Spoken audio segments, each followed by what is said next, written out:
आप मेरे सामने मनोरंजन की खबरों के लिए जब पाकिस्तान का नाम देखते हैं, मुझे विश्वास होता है कि आप इसको सीरियसली लेने तो नहीं आते होंगे। पाकिस्तान की खबरें यानी मनोरंजन, और मनोरंजन में ये कभी कमी नहीं छोड़ते हैं। लंबे समय से यहां पर केयर टेकर प्रधानमंत्री अनवर उल हक साहब सरकार चला रहे हैं। पाकिस्तान का पीएम कौन बनेगा, इस बारे में कोई चर्चा ही नहीं हो रही है। पहले ही स्थिति यह थी कि इनके यहाँ के हालात बहुत ज्यादा आर्थिक रूप से खराब थे। ऐसी स्थिति में इमरान खान का सत्ता से चले जाना, अपोजिशन पार्टीज का अपने द्वारा कोएलिशन करके शहबाज शरीफ के नेतृत्व में सरकार का बनाना, उसके बाद केयर टेकर पीएम के माध्यम से री इलेक्शन करवाना, फरवरी में इलेक्शन का होना, आज तक नए पीएम की घोषणा ना होना, ये सभी वो कारण हैं जिसके चलते हुए पाकिस्तान की आर्थिक स्थिति दमादम नीचे की तरफ ही गिरती जा रही है। और ऐसी स्थिति में एक ऐसी खबर आ जाए जिसको पढ़ते ही आपके मन में ये भाव आए कि यार ये तो क्या ही बात है। हाँ, संभवतः सही बात है कि पाकिस्तान को BUY खरीद सकता है टाटा। कौन खरीद सकता है भाई? टाटा क्यों खरीद सकता है? टाटा क्यों खरीदेगा? ये तो हमने यूं ही कयास लगाकर आपके सामने इसका एक एक्सरेटेड फॉर्म प्रोड्यूस किया है कि किस तरह के हालात हैं पाकिस्तान के, कि हमारी देश की एक company Tata group of companies की कुल वैल्यूएशन पाकिस्तान की जीडीपी से ऊपर निकल गई है। और ऐसी स्थिति में पाकिस्तान से ऊपर निकलना, जो लोग भारत वर्सेस पाकिस्तान करते हैं उनके लिए यह सेशन बहुत काम का होने वाला होगा, क्योंकि वो ये समझ पाएंगे कि हमारी एक कंपनी मात्र ने पाकिस्तान को पछाड़ दिया है। सोचिए, हमारे यहां तो मतलब N numbers of companies line में खड़ी हुई हैं, स्टार्टअप्स इकोसिस्टम बनते चले जा रहे हैं। सारा कंपैरिजन इंडिया वर्सेस पाकिस्तान का होगा ही, लेकिन पहले इस खबर का कंटेक्स्ट समझ लेते हैं। चलिए आगे बढ़ते हैं। खबर यह है कि भारत की एक कंपनी जिसका नाम है टाटा, जो कि ग्रुप ऑफ कंपनीज है, जिसकी लगभग 25 से अधिक कंपनी शेयर मार्केट में लिस्टेड है। इसका मतलब पब्लिक शेयर होल्डिंग है, जनता के साथ जिनका स्वामित्व है, उसकी कुल वैल्यूएशन पाकिस्तान की टोटल जीडीपी से ऊपर निकल चुकी है। जीडीपी के हिसाब से, भारत वैल्यूएशन के हिसाब से, मार्केट कैपिटलाइजेशन के हिसाब से टाटा $350 बिलियन की वैल्यू क्रॉस कर गया है। यानी कि जहां इनकी $340 बिलियन के आसपास की मार्केट मतलब जीडीपी है पाकिस्तानियों की, इसे टाटा ने क्रॉस कर दिया है। इसी कारण एक गजब का मीम वायरल हो रहा है कि पाकिस्तानियों इसे कहते हैं कि दूसरे की लाइन छोटी करने से बेहतर है अपनी लाइन बड़ी करो, और वो टाटा ने करके दिखा दिया है। आप पूछेंगे वो कैसे?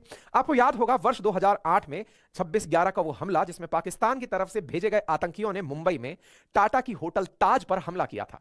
ताज होटल पर हमला, और उसको इस प्रकार से टाटा बदला लेगा, ये संभवतः किसी भी पाकिस्तानी ने सपने में भी नहीं सोचा होगा। जिस टाटा होटल पर, टाटा की ताज होटल पर हमला हुआ, पूरे देश के लिए वो एक अपने आप में बहुत भीषण आतंकी हमला था। आज टाटा ने अपनी लाइन इतनी बड़ी करके पाकिस्तान को दिखा दी कि तुम जो रास्ता लिए थे आतंक का, वो कितना खराब था। तुम्हारे इस रास्ते ने तुम्हें कहां पहुंचा दिया, तुम कहां रह गए और हम कहां पहुंच गए। टाटा ने आज वो कर दिखाया है। टाटा ग्रुप ने अकेले पाकिस्तान को पछाड़ दिया है। टाटा ग्रुप की मार्केट वैल्यूएशन $360 बिलियन के अराउंड बताई जा रही है। रतन टाटा जी, जो कि टाटा डायनेस्टी में Jamshedji Tata, sir Dorabji Tata, JRD Tata, सकलावाला, Ratan Tata, Cyrus मिस्त्री, इन सभी के क्रोनोलॉजी में है। वर्तमान में इन ग्रुप्स को हेड कर रहे हैं नटराजन चंद्रशेखर जी, जो टाटा ग्रुप्स की बहुत सारी कंपनीज जो कि अलग अलग सेक्टर्स में हैं उन्हें लीड कर रहे हैं। टाटा की लगभग 25 से अधिक कंपनियां मार्केट के अंदर, शेयर मार्केट के अंदर लिस्टेड हैं, जिनमें Tata Steel, Tata Power, Tata Elxsi, Tata Communications जैसी प्रमुख हैं। टाटा की जो सबसे बड़ी कंपनी है, जो सबसे बड़ा मार्केट कैप रखती है, वो टाटा कंसल्टेंसी सर्विस है, दैट इज TCS, जो कि भारत में रिलायंस इंडस्ट्री के बाद नंबर 2 पर आती है। यानी कि हम केवल अगर रिलायंस की रिफाइनरी के प्रोडक्ट के बाद की अगर बात करें तो भारत की दूसरी जो सबसे बड़ी कंपनी वो TCS है। लेकिन एज ए ग्रुप टाटा देश का सबसे बड़ा ग्रुप बनकर आता है। टाटा का जो मार्केट कैप है वो पाकिस्तान से ऊपर है। वहीं भारत के अंदर दूसरा बड़ा ग्रुप रिलायंस ग्रुप निकल कर आता है, जिसकी लगभग $240 बिलियन के आसपास का मार्केट कैप है। तीसरे नंबर पर अडानी आता है, जिसका मार्केट कैप लगभग $140 बिलियन के आसपास है। टाटा ग्रुप ने अपने स्तर पर पाकिस्तान को इतने सारे प्रोडक्ट्स के माध्यम से पछाड़ दिया है।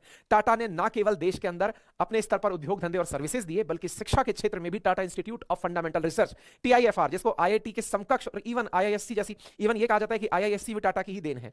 आप सोचिए, इतने बेहतरीन इंस्टीट्यूशंस टाटा के द्वारा प्रोड्यूस देश के अंदर किए गए हैं। ऐसी स्थिति में टाटा का मार्केट कैप पाकिस्तान से ऊपर निकलना यह दर्शाता है कि सही तरफ, सही दिशा में निवेश किया जाए तो निश्चित ही आप आगे निकलते हैं। और यह करके दिखाया है। यही तो कारण है कि लोग अब टाटा को लेकर पाकिस्तान के साथ मीम बना रहे हैं, पाकिस्तान के लिए कह रहे हैं कि ये तो गजब की बेइज्जती है। यह मीम बड़ा वायरल है कि केवल जमशेद जी, रतन टाटा जी के द्वारा अपनी होटल को देखते हुए संभवतः यही विचार किया गया होगा कि एक दिन तुमसे ऐसा बदला लेंगे कि पूरा पाकिस्तान शर्मसार होगा। जिसको लेकर के पाकिस्तान के कुछ मवाली टाइप के, गुंडे टाइप के लोग देश में आतंकी घटना करने पहुंचे थे, उनको इस बात पर मलाल होगा कि कोई आदमी इसका बदला ऐसे ले सकता है क्या, जिसने अपनी मार्केट कैप से पूरे पाकिस्तान को एक छत्र पछाड़ दिया हो। यह व्यक्ति टाटा ग्रुप ही हो सकता है, यह जो संस्थान है ये टाटा ग्रुप ही हो सकता है। मीडिया रिपोर्ट्स के अनुसार कम से कम 25 कंपनियां स्टॉक एक्सचेंज में लिस्टेड हैं।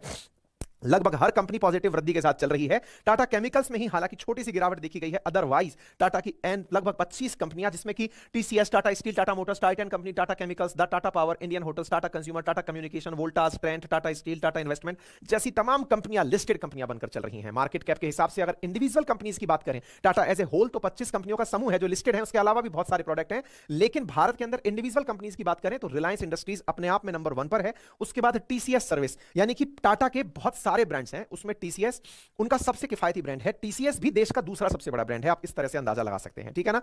पाकिस्तान के हालात के बारे में मैं बता ही चुका हूं कि 345 बिलियन डॉलर के आसपास इनकी कुल मिलाकर के वर्थ चल रही है। वहीं भारत वर्सेस पाकिस्तान करने वालों को यह पता हो कि भारत की जीडीपी में, जहां मैंने बताया कि 4.11 ट्रिलियन डॉलर की भारत की जीडीपी है, जो कि पाकिस्तान से लगभग 12 गुना बड़ी जीडीपी है। जो लोग ये कहते हैं कि पाकिस्तान से हमारी जनसंख्या भी तो ज्यादा है, बिल्कुल हम लगभग 6 गुना ज्यादा जनसंख्या रखते हैं, लेकिन 12 गुना ज्यादा जीडीपी रखते हैं। और साथ ही साथ जब फॉरेक्स रिजर्व की बात आए तो लगभग 80 गुना ज्यादा इनसे फॉरेक्स रिजर्व रखते हैं। इनके पास जहां 8 बिलियन डॉलर का फॉरेक्स रिजर्व है, वहीं भारत 625 बिलियन डॉलर का फॉरेक्स रिजर्व रख करके इनसे कईयों कदम आगे निकलकर चल रहा है।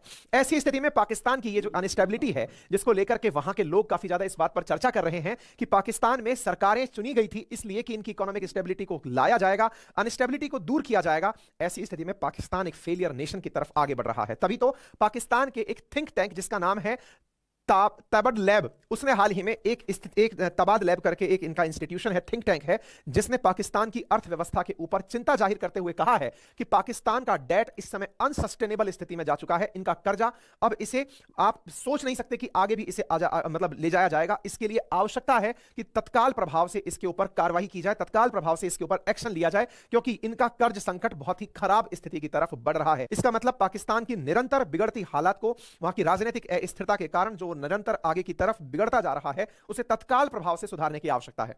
मनोरंजन को साइड में अगर रखा जाए तो यह हमारे लिए चिंता की बात भी है, चिंता की बात दुनिया के हर देश के लिए भी है। जब भी कोई देश फेलियर नेशन के रूप में होता है, देखिए एक चीज समझिएगा, कभी भी भारत में चीन से आकर के कोई व्यक्ति बम फोड़ने नहीं आएगा, क्योंकि वो चीन में सुखी है, उसके लोगों को वहां पर रोजगार भी मिल ही रहा होगा, दूसरी सबसे बड़ी इकोनॉमी है, प्रति व्यक्ति आय वहां के लोगों की अच्छी है।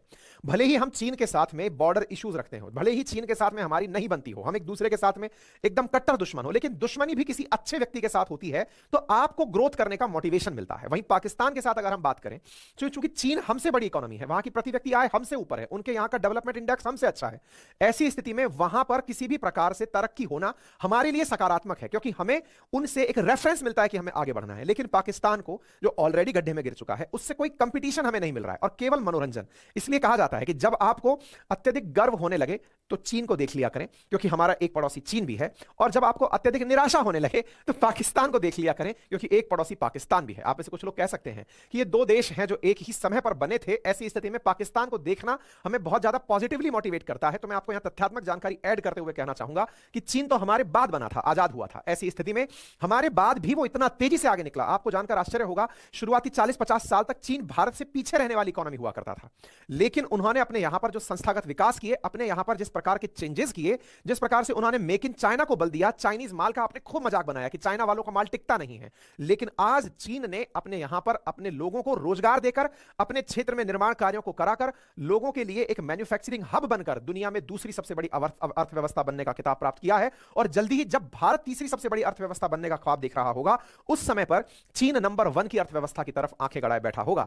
भारत को आवश्यकता है कि उनसे सीखे और ऐसा ना करे, यह पहले निर्धारित हो। यानी पाकिस्तान मनोरंजन के स्तर तक तो सही है, लेकिन अगर हम उनको देखकर खुश होते रहें तो यह हमारे लिए एक सकारात्मक संदेश नहीं होगा। मैं आपको बार बार जब भी अपने सेशंस में पाकिस्तान की मजाक का बात कर रहा होता हूं, तब भी आपको बार बार यही याद दिला रहा होता हूं कि ठीक है, मनोरंजन तक ठीक है, संतुष्टि मत प्राप्त कर लीजिएगा, क्योंकि देखना है तो हमें चीन देखना है, देखना है तो हमें अमेरिका देखना है, बढ़ना है तो हमें उस दिशा में बढ़ना है ना। तो उम्मीद है कि आपको यह सारी बातें प्रॉपर तरीके से समझ में आ रही हो। पाकिस्तानियों के लिए तो सलाह अपने स्तर पर यही है कि भैया पहले लोकतंत्र में विश्वास कर लो, सत्ताएं स्थिर कर लो, साथ में शिक्षा को बढ़ावा दे लो, और ऐसे कट्टर पंथ को पीछे छोड़ दो। अपने घर में झांकना पहले शुरू करो, पॉवर्टी जैसी, शिक्षा जैसी मुद्दों के ऊपर पहले अपना मामला समझा लो, उसके बाद में भारत के साथ में कंपटीशन कर लेना। आपको आवश्यकता है कि आप अपने यहां पर स्कूलिंग बढ़ाएं, आपको आवश्यकता है कि यहां पर शिक्षा का स्तर बढ़ाएं, आपको आवश्यकता है कि कई तरह की मतलब टीचिंग सर्विसेज को आपके यहां पर बढ़ाया जाए, एजुकेशनल बजट को इंश्योर किया जाए। इस तमाम चीजें अगर आप कर पाएंगे पाकिस्तानियों, तब जाकर के आपकी लर्निंग पॉवर्टी दूर होगी, और लर्निंग से ही आज जिस प्रकार से भारत सॉफ्टवेयर के लिए दुनिया की सॉफ्ट पावर बनकर खड़ा हुआ है, संभवतः आप हमारे नजदीक आ पाएंगे। पाएंगे, और हम आपको चाहते हैं क्योंकि अल्टीमेटली आप हमारे ही हो। अंत के तंत में हम तो यही चाहेंगे कि सब आप लोगों को भी एक छत्र एक ही दिशा में अखंड भारत के ध्वज के नीचे रखा जाए। फिलहाल के लिए इतना ही। बाकी आप इस विषय पर क्या सोचते हैं कमेंट बॉक्स में जरूर बताइएगा। आपसे अक्सर हमारी गुजारिश रहती है कि समय निकालकर चैनल सब्सक्राइब कर दें, लेकिन आप इतना व्यस्त हो जाते हैं सेशन देखते हुए कि आप सब्सक्राइब करना भूल जाते हैं, और अगर सब्सक्राइब कर लिया है तो ज्वाइन करना भी तैयार रखिएगा।